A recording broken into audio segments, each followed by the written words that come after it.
નમસ્કાર ખેડૂત મિત્રો, ઠાકર કેમિકલ વતી આજે અમે કપાસના ખેડૂતને મળવા આવ્યા છીએ, જેને આપણે સાયનજી નામની પ્રોડક્ટ યુઝ કરી છે.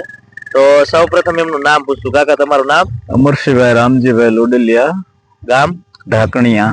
તો અમરસિંહભાઈ, તમે તો પેલા સાયનજી ની ઉપયોગ કેવી રીતે કર્યો?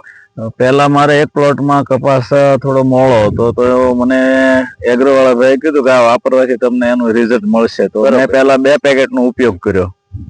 તો 2 પેકેટ વાપરવાથી મને એનું રિઝલ્ટ સારું દેખાણું. તો પછી મેં 15 પેકેટ બીજા વાવીને બધો જે કપાસ છે એમાં બધામાં મેં વાવેતર કરેલું છે, અને એનાથી મને કપાસનો ગ્રોથ અને સાપકા બેસવાની જે રીત એ પણ સારી લાગી. એટલે આ દરેક ખેડૂતોને વાપરવા જેવી વસ્તુ છે.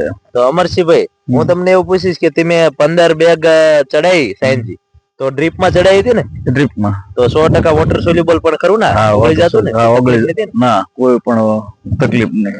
અને બીજું, તમે કપાસમાં જોઈ શકો કે આખો કપાસ એકદમ લીલોછમ અને વિકાસ, ચાપખા બધું સારું લાગ્યું ને? સારું, એકદમ સારું, અને ગ્રીનરી એકદમ ટોપ ને.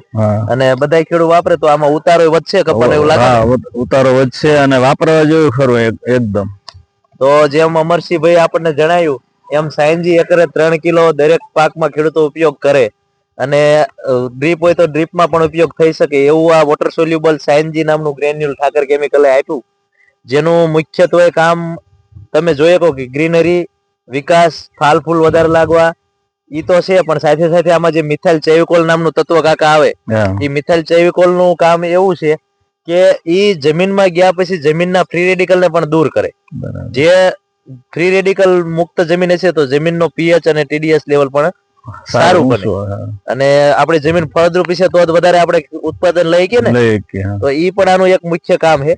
અને સાથે સાથે ફ્રી રેડિકલ મુક્ત છોડ છે, જમીન છે, તો છોડમાં ટૂંકમાં જે ફળ ફૂલ લાગશે એ પણ સારા લાગશે, મોટા, અને એનાથી ઉત્પાદન પણ વધશે. તો આ બધા જ ખેડૂતને એકરે 3 કિલો ઉપયોગ કરવા માટે ભલામણ કરી શકશું ને આપણે? નમ્ર વિનંતી, દરેક ખેડૂત એ વાપરવા જેવી વસ્તુ છે. તો ધન્યવાદ.